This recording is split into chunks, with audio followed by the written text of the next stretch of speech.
السلام عليكم. النهارده هناخد الترانسفير فانكشن بس باستخدام البلوكس. ان هو بيدينا شويه بلوكس كده ويقولك هات منها الترانسفير فانكشن. فتعالوا نشوف البلوكس دي ازاي بنجيب منها الترانسفير فانكشن. اول حاجه لما يديك بلوكس كده وجنبيه بلوك، فمعنى كده ان البلوك دوت هيبقى ناتجه الجي 1 في الجي 2، يبقى ده كده ناتج البلوك دوت. ممكن نختزله للبلوك دوت. ولما يديك فيه سهم كده ماشي طلع منه بلوك، وسهم تاني ماشي في نفس الطريق طالع منه بلوك، فالسهم طالما هو في نفس الطريق يبقى ده كده مش فيدباك، لان الفيدباك شرط ان هو سهم يكون رايح والسهم التاني يكون جاي، فده كده مش فيدباك. هتبص بقى هتلاقي ان هنا بيقولك جمع وطرح، فساعتها تقول ان البلوك دوت هيبقى عباره عن جي 1 زائد جي 2. طب لو كان طرح فتقول جي 1 ناقص جي 2، ده الناتج بتاعه يعني. في عندنا برانش كده، فالبرانش اللي هو يكون فيه نقطه كده وبرانش، قالك لو البرانش دوت انت عايز تنقله ناحيه اليمين وتودي الجي دوت ناحيه الشمال، يعني يبقى البرانش هنا كده. فقالك لما تودي برانش ناحيه اليمين فبتقسم على الجي، بتطلع برانش جديد، والبرانش الجديد دوت هتقسم على اللي انت عديت عليه. يعني انا بعدي البرانش كده فعديت على البلوك ده، فهطلع برانش جديد واقسم على البلوك ده اللي انا عديت عليه. فعشان كده حط البلوك الجي ونقل البرانش ناحيه اليمين. لما نقل ناحيه اليمين طلع منه برانش تاني من نفس النقطه وقسم على البلوك اللي هو عدى عليه، اللي هو قسم على الجي دوت، فقال 1 على جي. طب لو عندنا برانش ناحيه اليمين وعايزين ننقله ناحيه الشمال، لما تنقل برانش ناحيه الشمال فبتضرب، هتطلع برانش تاني وتضرب في الحاجه اللي انت عديت عليها. فلما تضرب هنا تضرب في الجي، تطلع برانش كده منه وتضرب في الجي، يبقى البرانش دوت لما تنقله ناحيه اليمين بتقسم، تنقله ناحيه الشمال بتضرب. الصم بقى عكسه، الصم ناحيه اليمين بتضرب، ناحيه الشمال بتقسم. فاحنا عايزين ننقل الصم دي ناحيه اليمين، فهتطلع منها برانش تاني، والبرانش التاني دوت هيكون عباره عن ضرب البلوك اللي احنا عدينا عليه، فحطينا هنا جي. طب لو انت عايز تنقلها ناحيه الشمال فهتقسم، فبعد ما نقلنا ناحيه الشمال هتطلع منها برانش كده وتقسم على 1 على البلوك ده. فالبرانش عكس الصم، فنحفظ يا اما تحفظ البرانش وتعكسه مع الصم، يا اما تحفظ الصم وتعكسه مع البرانش. البرانش ناحيه اليمين بنقسم، اما ناحيه الشمال بنضرب. اما الصم ناحيه اليمين بنضرب، ناحيه الشمال بنقسم. فلو عايزين نجيب ترانسفير فانكشن للبلوك دوت، هتلاقي هنا سهم رايح وبعدين سهم جاي، فدي كده فيها فيدباك، فدي كده ترانسفير فانكشن. فحل الفيدباك دوت ان هو بيتساوي، بتاخد السهم اللي رايح اللي هو جي اس تاخد تحطه في البسط، والمقام هتحط 1. اشارة بقى اللي في النص ديت بتكون عكس الاشارة اللي جايه من الفيدباك، يعني الاشارة اللي في الفيدباك سالب فهحط هنا موجب. المقدار بقى اللي هو اللي بعد الاشارة بنضرب فوق البسط في دوت الجي اس في الاتش اس، فيبقى 1 زائد جي اس اتش اس. طيب لو عندنا مقدار كده سهم رايح وبعدين سهم رايح، فده مش فيدباك. ليه؟ لان هما الاتنين ماشيين في نفس المسار، نفس المسار اللي هو يمين، فالناتج بتاعهم هيبقى جي 1 ونحط الاشاره اللي هنا زائد جي 2، الكلام ده مضروب في اكس ويطلع بيساوي واي. طيب عاوز هنا الاوتبوت، عاوز الزد، فالزد هتبقى عباره عن الدبليو زائد الواي، فالحته دي كده عباره عن دبليو زائد واي، فدبليو زائد واي هنجمع عليها زائد الاكس، يبقى الزد عندنا دبليو زائد واي زائد اكس. بعد كده بيقولك determine the transfer function للمقدار ده البلوك ده. فاول حاجه محتاجين نعمل له reduced، فاحنا عندنا سهم ماشي كده وسهم ماشي كده وسهم ماشي كده وبعدين في نقطه برانش، فاحنا ممكن نختزل الاتنين دول مع بعض، هيبقى جي 1 في جي 4، فعملنا لهم بلوك 1 جي 1 في جي 4. وعندنا برضو بلوك ماشي كده نفس الطريق، يبقى ده كده مش فيدباك، ده هيبقى عبارة عن صم، يبقى اقول ده كده الاتنين مع بعض عبارة عن جي 3 زائد جي 2، فحطيتهم في بلوك لوحدهم، نزلت النقطة زي ما هي وطلع اتش 1 زي ما هو وحطيت الاتنين دول بقى مع بعضهم كده، ده كده فيدباك. ليه؟ لان عندنا السهم ماشي يمين وسهم جاي فوق، فالفيدباك هنا هيكون عبارة عن دوت اللي فوق اللي هو السهم اللي ماشي ناحية اليمين دوت، هيبقى عبارة عن جي 1 جي 4 على الواحد، وبنعكس اشارة الفيدباك، هنا اشارة الفيدباك زائد فهنحط ناقص ونضرب الاتنين في بعض جي 1 جي 4 في اتش 1، يبقى نختزل الكلام ده كله للبلوك ده، يبقى هيطلع مضروب فيه جنبنا فيه بلوك اسمه G2 G3، فحطيته زي ما هو. وعندنا تاني في دايره اهيت متوصل معاها ال H2 حطيتها زي ما هي. فهناخد بقى البلوكين دول مع بعض كده، فهما متوصلين توالي فهتضربهم في بعض، يبقى الناتج عباره عن G1 G4 في G2 زائد G3 على المقام ده. يبقى كده حطيناهم هما الاتنين كده في بلوك لوحدهم اللي هو البلوك ده، ونزلنا ال H2 زي ما هي.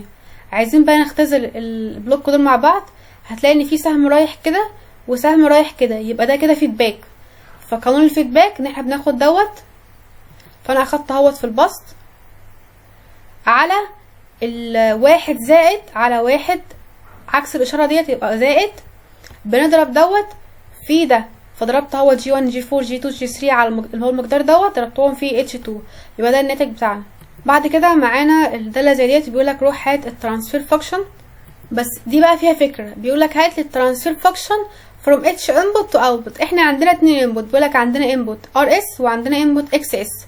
فانا مره هجيب الترانسفير فانكشن لما يكون عندنا الانبوت RS بس وهعتبر ال XS بزيرو، ومره هجيبه لما يكون عندنا ال XS بس وال RS بزيرو. فانا هجيب اول حاجه لما الانبوت يكون RS وهعتبر ال XS بزيرو، فيكون دوت مش هيكون معانا خلاص. فالسؤال كانه بيقول لي هات لي الترانسفير فانكشن ليه كده البلوك دوت، انا نزلت البلوك اهو زي ما هو. فانا عندي هنا في سهم رايح يمين وسهم طالع فوق، فالحته دي كده عباره عن فيدباك، فالفيدباك لدوت هيبقى عباره عن الحته اللي هي G2 على واحد، عكس اشاره الفيدباك اللي هي سالب دي تبقى موجب، في G2 في دوت. طب هنا مفيش حاجه نعتبرها واحد، يبقى G2 زائد G2 على طول. يبقى اختصرنا البلوك ده كده للبلوك ده. اتفضل لنا بعد كده G3 حطيناها جنبها، ودول مع بعض كده برضه فيدباك، فهيبقى عباره عن G5 على واحد زائد G5 في H5، فحطيتهم في بلوك لوحدهم. دول مع بعض كده عباره عن ضرب، فهضربهم مع بعضهم ويبقى في بلوك لوحدهم. لما تحطهم مع بعض هتلاقي متوصل معاهم فيدباك خط، فدوت هيبقى عباره عن البسط دوت، هنقسمهم على عكس اشاره الفيدباك تبقى زائد، نحط نفس البسط ده تاني مضروبين في الاخر في G2، يبقى ده الناتج بتاعنا. بعد كده بقى هنعتبر ان الانبوت بتاعنا هو ال XS، يعني هنلغي ال RS خالص. فلما تلغي ال RS G1 كمان اتلغت، ان معنى انت بتلغي الانبوت يعني انت بتقول له ان الانبوت هنا بزيرو، فهنا مفيش انبوت اصلا، فيبقى الجي كمان ديت البلوك كده هيبقى عباره عن زيرو. فيبقى كانه بيقول لك هات لي الترانسفير فانكشن للداله دي كده. فانا رحت رسمتها تاني، هو فوق في السهمه كانت الجي 4 سهم نازل لتحت، انا بس في الرسمه هو نازل تحت زي ما هو، رحت بس عوجته كده، فهو السهم هو نازل تحت وعوجته كده بس عشان ايه يكون باينه مش اكتر. فهي الداله لما ده يكون انبوت، فدي كده لوحدها فيدباك، ادي سهم رايح ودي سهم داخل، يبقى عباره عن G2 على واحد، عكس الاشاره هنا تبقى واحد زائد الG2، يبقى اخذنا ده الفيدباك. هننزل بقى الG3 زي ما هي، والG5 مع الH5 دول عباره عن فيدباك، الاشاره بتاعتهم سالب، فدول يختزلوا البلوك عباره عن G5 على واحد، عكس اشاره الفيدباك واحد زائد G5 في H5. هيتفضل لنا ان الانبوت دوت عامل فيدباك مع ده، فنزلت الانبوت زي ما هو عامل فيدباك مع ده. واحنا عارفين الترانسفير فانكشن بتبقى عباره عن الاوتبوت على الانبوت، واحنا بنحاول نختزلهم مع بعض، فهنعتبر ان دوت ده كده فرع لوحده وده كده فرع لوحده. فانا كل اللي عملته شلت بس اللي هو الفرع الاخير دوت اللي طالع منه صم بموجب وسالب، فاعتبرته ان هو عباره عن سالب واحد. وانا طبعا اختزلت دوت ونزلته، وده نزلته زي ما هو، ودوت اختزلته ونزلت دوت برضو زي ما هو زي ما هو. فكل اللي عملته ان انا اعتبرت دوت ان هو عباره عن سالب واحد. ليه؟ عشان الترانسفير فانكشن بتكون علاقه بالاوتبوت والانبوت، فما ينفعش يكون عندي علاقه صم في حته تانية. لما تبص كده تلاقيها مش متوصله مع حاجه، فهي كده عباره عن سالب واحد. لو كانت الاشاره دي كانت موجب كنت هعتبرها ان هي عباره عن موجب واحد. فانا اخدت الجزء ده مع بعضه كده، فدوت بيساوي حاصل ضرب، يعني هو عباره عن سالب G3 في G2 على واحد زائد G2، فحطيتهم كده لوحدهم. فلما تحطهم لوحدهم بقى هو ده الفرع اهوت لوحدهم، يعني هم في الفرع دوت متوصلين بالفرع دوت. انا ضيقت السلك مش اكتر، يعني دوت نفس السلك، هو السلك دوت هو السلك دوت متوصل مع السلك دوت اللي هو نهايته في صم، متوصل مع السلك دوت نهايته في صم، هو نفس الحاجه بالظبط. فاخدت معاها الصم دوت وجنبيها G4 XS، جنبيها G4 XS نفس الحاجه بالظبط. وهو متوصل بعد الصم اللي هو البلوك دوت، فنزلته زي ما هو البلوك وبعدين السي. فما تبص المنظر كده هتلاقي فيه سهم خارج وسهم داخل، يبقى ده كده عبارة عن فيدباك. فعارفين الفيدباك ده بيتعمل ازاي؟ بناخد البسط على واحد عكس الاشارة ديت اللي هي ناقص، وناخد دوت في دوت. بعد كده تعالوا نشوف سؤال تاني مدينا منظر زي دوت، بيقولك هات لي السي اس على الار اس، عايز الترانسفير فاكشن. فدول كده مع بعض الفيدباك، فانا حطيتهم. فاضل لنا المقدار دوت مش عارفين نعمل فيه ايه.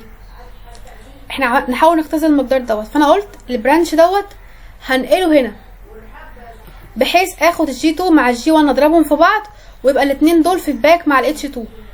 فلما تيجي تنقل البرانش ناحيه اليمين بتقسم، هتقسم على ايه؟ والله انا بنقل، وانا بنقل ناحيه اليمين كده عديت على الجي 2، يبقى انا هقسم على الجي 2. طب احنا بنقسم فين بقى؟ قلنا واحنا بنقسم واحنا بنعدي البرانش، فالنقطه اللي هو البرانش اللي احنا بنقله دوت بنطلع منه برانش تاني. يعني انا وقفنا هنا، فالنقطه اللي احنا بننقل عندها ده اصلا طالع منها برانش، مش محتاجين نطلع منها برانش، هو اصلا طالع منها برانش.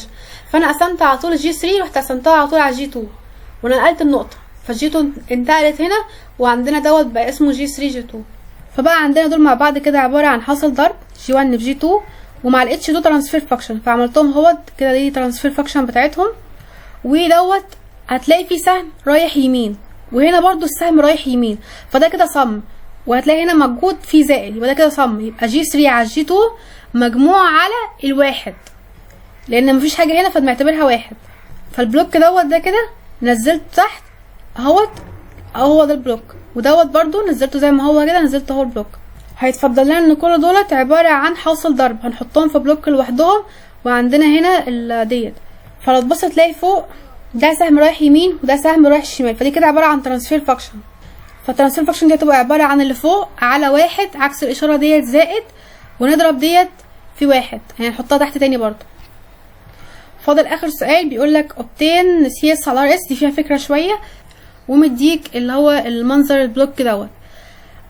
بص منظر البلوك هنحاول نخلصه واحده واحده. احنا عندنا برانش هنا جي 1 اتش 1 متوصل معاها اتش 2 متوصل معاها اتش 3، يبقى احنا عارفين اختزال البلوك كده عباره عن بلوك واحد عباره عن اتش 1 في اتش 2 في اتش 3. فانا حطيتهم هم في بلوك لوحدهم اتش 1 اتش 2 اتش 3. بعد كده هتبص هتلاقي كده خارج من هنا سهم، ومحطوط هنا سهم رايح يمين وهنا سهم رايح شمال، فده كده فيدباك مع ايه؟ الجي 3 واخد فيدباك مع الاتش 1 والاتش 2. فانا هعوض مكان الجي 3 دوت ببلوك فيدباك اللي هو الفيدباك للمنطقه دي كده. فالفيدباك بتاع دوت هيبقى عباره عن جي 3 على واحد عكس الاشاره ديت زائد متوصل معاها ايه؟ متوصل معاها هو داخل خط كده، يبقى معانا جي 1 اتش 1 واتش 2، يبقى واحد زائد اتش 1 في اتش 2 في الجي 3. هنعوض عنهم ببلوك كده. يبقى كده احنا خلصنا من السهم اللي داخل كده، ده الفيدباك، وخلصنا من السهم دوت. فاضل السهم ده اللي هو الخط ده كده، هتلاقي الخط دوت واخد خط متوصل مع الاتش 2 ومتوصل مع الاوتبوت الاتش 1 قصدي. فانا اخدته زي ما هو نزلته زي ما هو، وهو متوصل مع اتش 1، هو متوصل مع الاتش 1 ومتوصل مع الاوتبوت. واحنا لما خدنا الفيدباك بتاع الجي 3 دوت المنطقه دي كده، فكلهم بقوا البلوك ده، وجنبهم حطيت اهوت الجي 2 اللي هو البلوك ده زي ما هو، نزلته زي ما هو. وفي اللي هو العلامه ديت نزلتها زي ما هي اللي متوصله مع الاتش 1. وقلنا الاتش 1 في اتش 2 في اتش 3 هنعبر عنهم ببلوك لوحده، والبلوك دوت متوصل مع الاوتبوت ومتوصل مع الانبوت، فحطيناها زي ما هي ونزلت الجي 1 زي ما هي.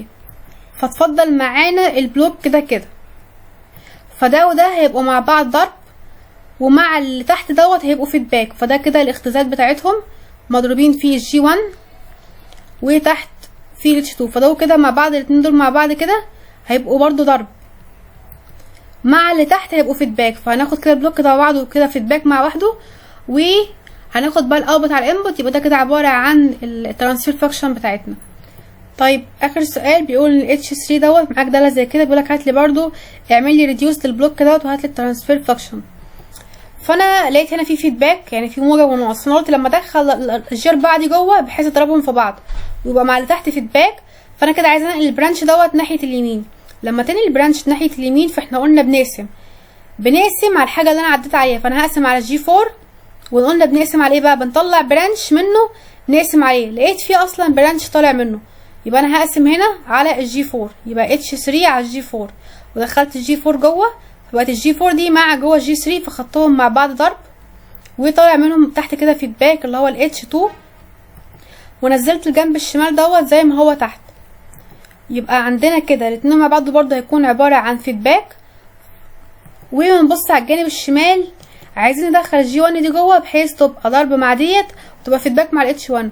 فاحنا عايزين ننقل الصم ناحية الشمال، لما الصم تتنقل ناحية الشمال فاحنا بنقسم، هتقسم عليه تقسم على الفرع اللي طالع منها، فهنقسم هنا احنا عايزين ننقلها ناحية الشمال، فوانت بتنقل ناحية الشمال فانت عديت على الجي 1، يبقى احنا هنقسم على الجي 1، يبقى هنطلع هنا نضرب في الجي 1 في الفرع دوت، يبقى 1 على الجي 1. فانا حطيت هنا 1 على الجي 1، ونزلت الاتش 3 على الجي 4 زي ما هي، ونقلت الجي 1 لجوه، تبقى جي 1 في جي 2، ومحطوط في الفرع تحت اتش 1.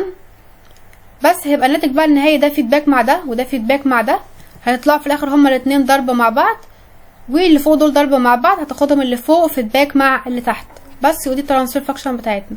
وهنا برضو نفس الفكره، هتدخل دي جوه هنا، فهتبقى ضرب مع ديت وفيدباك مع اللي فوق، فدوت هيطير معاك وهيبقى ضرب مع الجي 1، والجي 1 اللي الناتج اللي هنا يبقى فيدباك مع الاتش 1. بس هو ده الترانسفير فانكشن باستخدام البلوكس. هحط لكم لينك الداتا في الوصف، اتمنى تكونوا استفدتوا.